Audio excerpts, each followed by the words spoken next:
a lot to a lot of people. So thank you all for doing it. Congratulations. And I want to begin with Mark.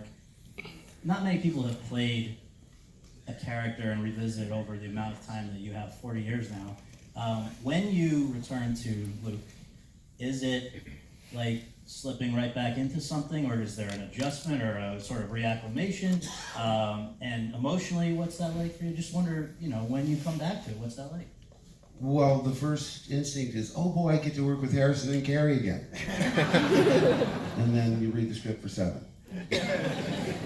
I saw him walking, past me at the studio, but no, Luke is so different, in this recent incarnation. You just have to figure out, what have I been doing all this time? Now, it wasn't pressing in 7. And it worked because Daisy and I were virtual strangers. But then when I read 8, sometimes I think I shouldn't reveal process, because when the movie's locked, it belongs to them. But I always sort of even on Brigsby Bear, I said, how can I humanize someone that's done something so heinous?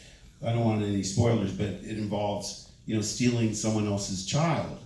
So that was like a real stumbling block for me, and I'm real forthcoming, but no one cares about Brigsby Bear. With this, everything's amplified to the point where... I care about Brigsby Bear. That was really That's what a kind man you are. No, I'm just saying, everything is so magnified with anything to do with Star Wars that I sort of vocalize my misgivings about it, because I just said, wait a second, I know Jedis don't give up. Now, eventually he doesn't, he does the right thing selflessly. I mean, it's, if I had the most elaborate entrance of my career in 7, certainly this is one of the most elaborate exits, right. And, but I thought, well, it's really just misdirection, so that I say no, and hopefully you forget about me to make the ending work. Well, let's go back a step here and just talk about the relationship, which is a special one between the producer and writer-director of this film. Ram, how did you and Ryan first cross paths, and why do you think you hit it off to the extent that goes back to the beginning of his career, right? We met in 2002 when a friend of mine sent me the script for Break. I read it and realized I never read anything like that. Ryan and I met and basically decided we should make this movie together, and we made the movie for $330,000. And through that process, we continued to work together and became partners, and there's a level of trust between both of us that I think we both know we want the best for each other and for the movies that we're making together. So these movies up to this point have been wonderful, but of a very different scale than this. These are movies people know and love, like Rick, like Looper. But Ryan, when did you first hear that Lucasfilm might want to speak with you about something, and what did you make of it? Is it something that you ever even imagined was possible after having made sort of more intimate movies up to this point? Yeah, I had met Kathy Kennedy a few times, just general meetings, and we got along really well, and I was a big fan of hers. And she called me in for what I thought was going to be another general meeting, and she shut the door behind me and basically asked if I'd be interested in doing this. And it was as out of the blue as that, and it was as unexpected as that. I had never in 1,000 years thought I would be in the running for something like this. So actually, I asked if I could think about it, and she kind of squinted at me and said, "How hard do you think you need to think?"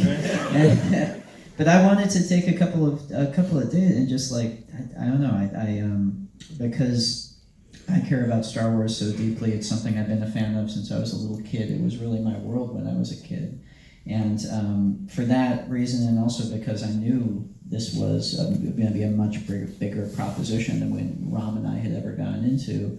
I wanted to talk to Ram, and I wanted to just say, is this something that we want to make the leap into? And at the end of the day, though, it ended up not being an intellectual decision. It was just totally from the heart. I just realized I can't imagine being happier than this being my world for a few years. So. And we should note that other than George Lucas, you're the only person who's ever written and directed a Star Wars movie. He did the first, and then two of the prequels. But that's a. Would you have done it if you could not? If you were dealing with somebody else's script? I honestly don't know. I mean, it would have depended on a lot of factors. The fact that I was going to come in and write the script, and the fact that I would be able to, once we learned that there wasn't just kind of a rigid outline set, but it was going to be a lot of creative freedom to find where the story would go. I mean, all these things added to the decision to want to do it. But I have no idea, given other circumstances. I'm not sure. Yeah. And how different is it to write a script for something where you have to be as creative as you can be within certain strict guidelines. There are certain traditions you have to honor, there are certain story details you better know, because I'm sure there's a universe of people out there that will let you know if you don't. So I mean, was it just how did you respond to that? Well, it was, I mean, I didn't find the writing process to be that, it's weird. I've tried and failed to kind of articulate concisely why it didn't feel that different from writing a movie from scratch, at least the ones that I have. I guess mostly because the movies I've written from scratch have mostly been genre movies or spins on genre movies. And so with those, you're working with a certain box anyway. That box is the genre, and you choose how to write it, how to use it, how to subvert it, how to pay it off. And with this, it was kind of a similar thing, except the genre was a Star Wars movie. And it was a genre I deeply loved, and something I felt like I knew, I had a personal, everyone has their own idea of what a Star Wars movie is, obviously, but I felt my personal idea of what it was a very strong thing I've had since childhood. So it actually felt oddly, the process felt oddly familiar, and definitely not more restrictive than any of the previous things I've written. Ram, I understand that Rian made life a lot easier than it could have been by getting the script in early. You guys had a lot of time to work on things, right? Rian delivered the script, I think, the first draft that everybody responded, Kathy and everybody in the studio responded super positively, probably like 13 or 14 months before we start filming, which doesn't really happen in this world and this kind of big movies. So we had a lot of time to prep, and that made the process very smooth and allowed us to make this ambitious movie. I mean, The Force Awakens had not even been fully in the canon, right? When you turned in your... Yeah, I started writing just as they were going into their production, into shooting it. So I had read the script, and then I was watching dailies from The Force Awakens, and I was writing what happens next, kind of based on that. Remember, we started shooting this movie before 7 came out. That was weird. That's actually true. That's legitimately true, I yeah. was just reminded of that Wow, on the ride out here. Yeah, Because we had to get to Skellig Michael. The weather could be really restricting, so they said we've got to go. Because when I left Skellig Michael, I loved it dearly, but it's brutal to get to the top of that thing. It's like 600 plus steps. And so when I left, I said, well, I'm glad I had the experience, but I'm never coming back here again. When I read the script for 7, I said, because JJ has a studio, up this road in Santa Monica from Malibu, and I said, oh, great, green screen, I'll be done by lunchtime. Alec Guinness filmed his entire part for Empire and finished. It took me to lunch across the street at Bournemouth for an Italian meal. I said, today I think I've earned more in my entire career. And I said, you deserve it, Big Al. Well, Mark, I want to ask you, having played this character for so long and really, I'm sure, has there been a day in the last 40 years that you've left your home and not been asked about Luke? Well, yeah, but it's such a fabric of, I always stipulate it's not for everybody, okay?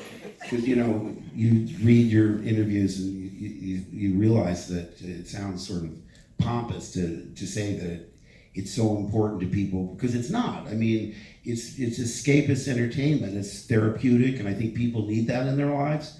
But when you hear these stories face to face, it got through me through my mother's illness, or I met my future wife online, and by the sequel we had twins named Luke and Leia. I mean, what?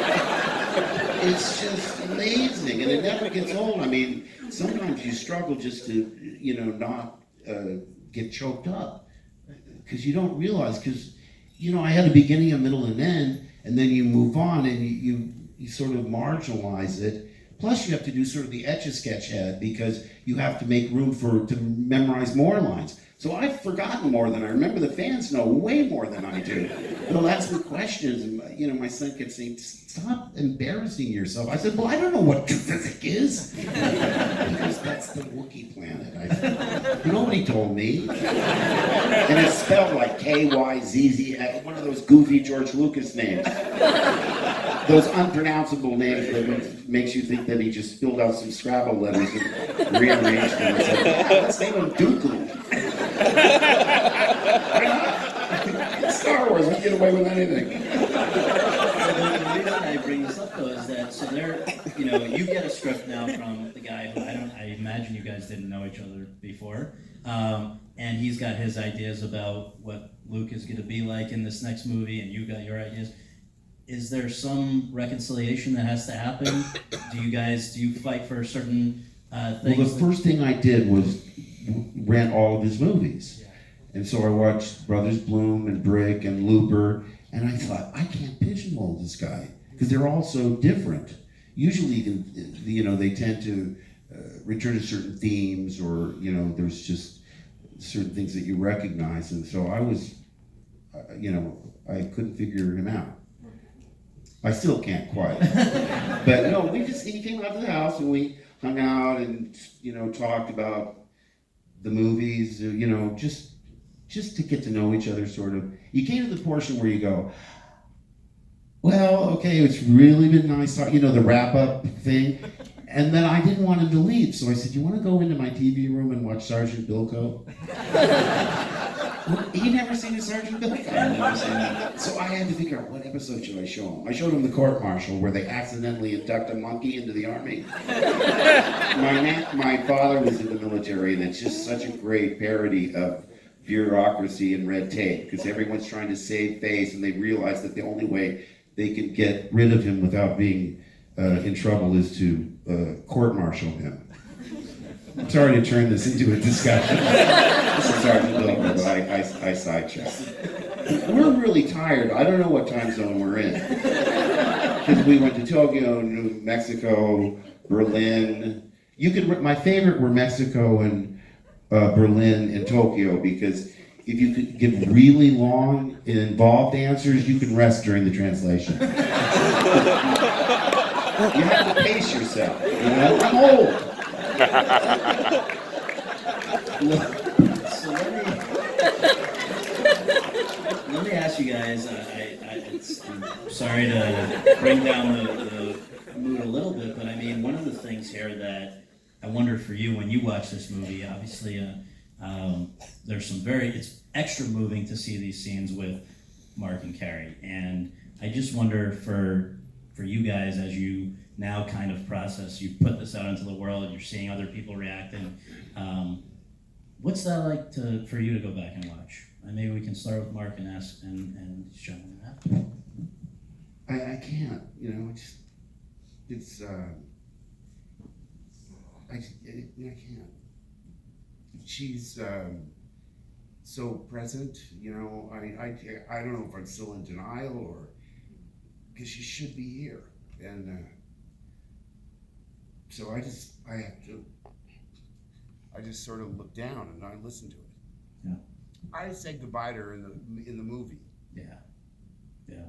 And I didn't know that I was really saying goodbye. So it takes on a melancholy that the film doesn't deserve. You want the drama to be on the screen and not in real life. And, her timing was impeccable, except this time. And, she got an Emmy nomination. She's wonderful in the movie. She's meant to be much more prominent in the next one. So, then you have Billy. And there's so much of Carrie and Billy. More Debbie than Carrie, because I think Billy's much more grounded than Carrie. Mm-hmm. Carrie was a handful. But always fun. That's why, I mean, like on 7 and mostly on 8, because I come out to the studio to do whatever, wardrobe or stunt training or whatever, and if she was in, I'd make a beeline to her trailer, because it was impossible not to have fun in her presence. If I can just mention one fun fact that I came upon in one of your many other, comments recently about working on these movies, is it possible that you and she might have actually kissed during the making of the first one? Was there some actual Luke and Leia? I had done a soap opera with the girl I was living with, and we acted on the audition like we didn't know each other. How do you do? How do you do? And after the audition, they said, "Wow, you kids have a tremendous amount of rapport."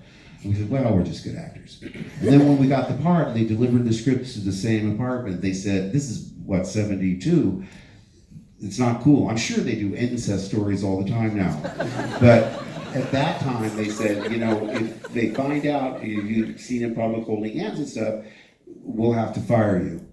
With Carrie and I, there was an instant attraction, but it's like, I don't want to make that same mistake, because the relationships are bound to go south at some point, and then you're committed to making more movies. So yeah, we made some, I'm sure alcohol was involved, but when we're talking about kissing techniques, as a pretext, and we discussed that. Next thing we were like necking like teenagers. It was uncomfortable for me because it was the third week of our shoot, and I was just like, no, okay. It's impossible to dislike. Impossible. So, Ram and Ryan, how did it come to be that there are now going to be there's a whole nother trilogy that you guys are going to be anchoring? How did that happen? Well, we were coming just to the end of this, and we had just had such an amazing time working with Lucasfilm and with Disney and everyone. The whole process had been such a joy, and it was just, how do we keep this going on? How do we keep working together? That was basically how it started. And I was talking with Kathy, and I was like, if you're interested in it, the most interesting thing to me is a new story, a new trilogy, and kind of the canvas of one story told over 3 movies. And let's go new places, let's meet new people, let's tell a new Star Wars story and see what we can get. And she was really excited about it. So, that's what we're looking at. Promise me there'll be no more Death Stars. More Death Stars, I promise. No more Skywalkers either. But we'll get you in a mocap suit and get you doing something. I'm there. I'll be in there. Mark, what would 1977 or 1976, right before the first, let's say, 1976 era Mark Hamill say if somebody said to him, in 41 years, you'll still be returning to this guy, and people are going to be loving it more than ever? Could you have ever wrapped your head around that it would have this kind of a life? Well, Yeah, right, Looper. Oh yeah, Looper. That's how you got that idea.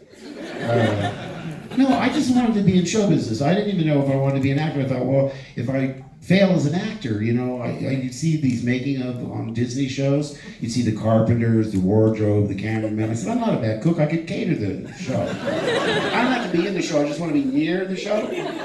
And I didn't really expect to be remembered for anything. So it's all good, I don't know. I mean, it's hard to be upset about something that makes people so happy. Oh, no, I didn't mean it in that way at all. I know, but it's like you were in a band and now there's a revival tour. Let's get the band together, hit the road. By the way, this is very unsettling to see the empty seats. Because every night when you go to the theater, you ask... What empty seats? Right there and over there. Are you really I was counting them during Rom's answers. Because when you go to the theater every night, you say to the stage manager, how's the house? That's all I care about. So it's very unsettling. We bombed a New You Haven. should see an average movie.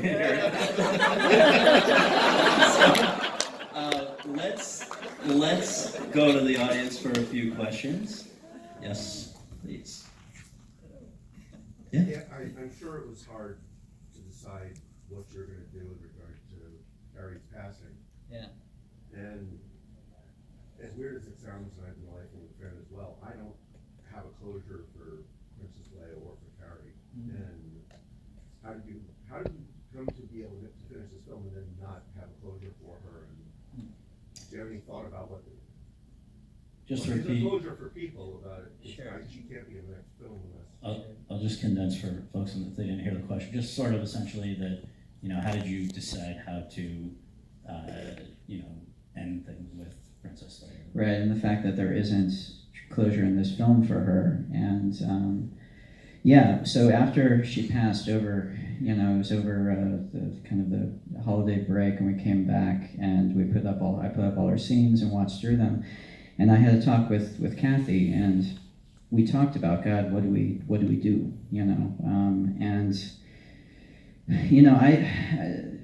so our options were to manufacture something to try and finish her character in this movie, or to let her performance lie. And manufacturing something would have mean, first and foremost, manufacturing something. So I couldn't imagine a version of that would be emotionally satisfying in any real way. You know what I mean? It's where we're not going to make a CG version of her. We're not going to have her die off screen and have voiceover. When she gets blown into space, that was not engineered story-wise to be a satisfying conclusion to her character, and I don't think it would have been. I feel like that would have been very unsatisfying as well. Add on to that we have a beautiful performance from Carrie in this movie, and doing any of those things would have involved losing the goodbye scene with her and Mark, losing the scene with her and Holdo, losing the last scene in the movie with her and Rey, her and Daisy, where one of the final things in the movie is her giving a message of hope. And I wanted Carrie Fisher to give us a message of hope. I feel like it's something that we all need, So I knew that meant that it was going to be hard for the next movie. It's going to be tough figuring out how to bring closure, but there was no option that didn't seem like it cheated us of a lot of stuff that I think we really, really deserve to have on that screen from Carrie in this movie. And so, and I know that, JJ and Chris Terrio are working right now on the next script. I know they're going to figure out a way to give us something, but it sucks, man. There's no good option for it. And for me, that my answer to it was, we have this beautiful performance and people deserve to have it.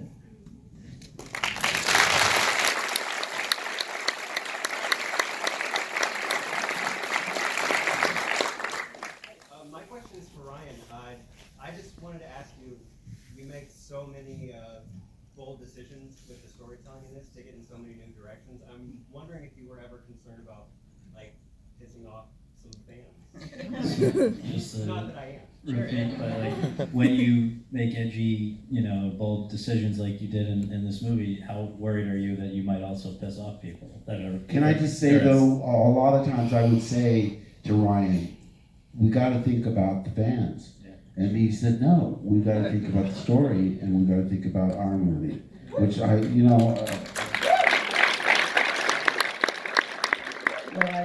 having grown up as a Star Wars fan for myself for my entire life, and having been on the other side of that curtain for the majority of my life, I know firsthand that how passionate Star Wars fans are. I know that every Star Wars fan has a list of stuff they want and don't want from all of these movies, and nothing's going to line up with that. But that's not to poo-poo that. And even hatred from the fans comes from a place of deeply caring about it and of passion. And so I'm never going to dismiss that.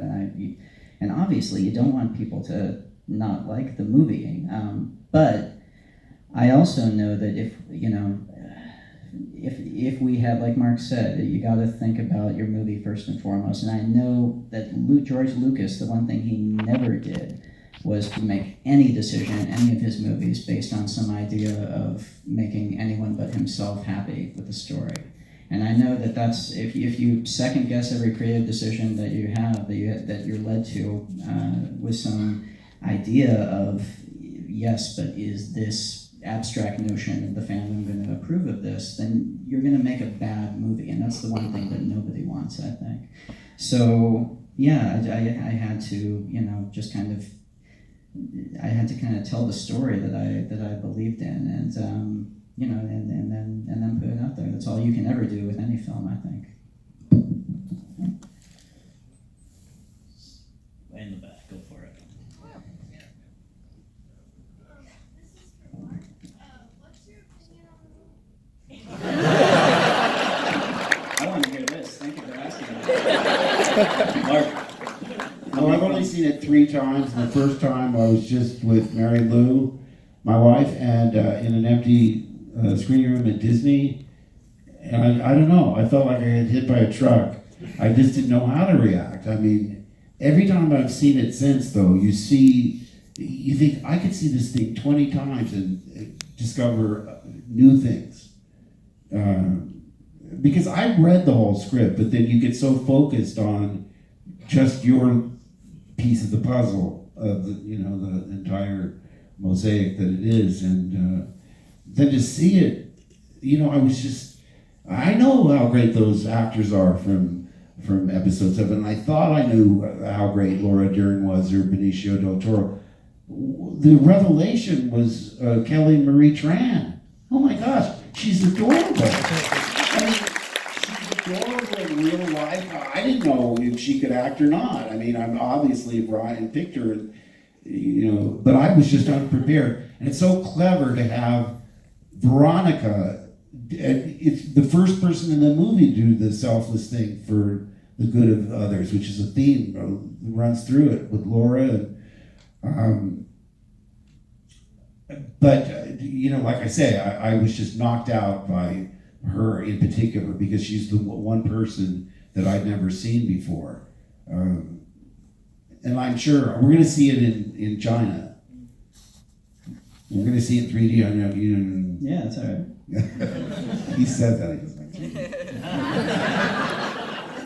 but like I say, it's just so rich and so challenging in so many ways. It's really, you know, it has great humor. It's got everything you want: the suspense, the romance, great characters.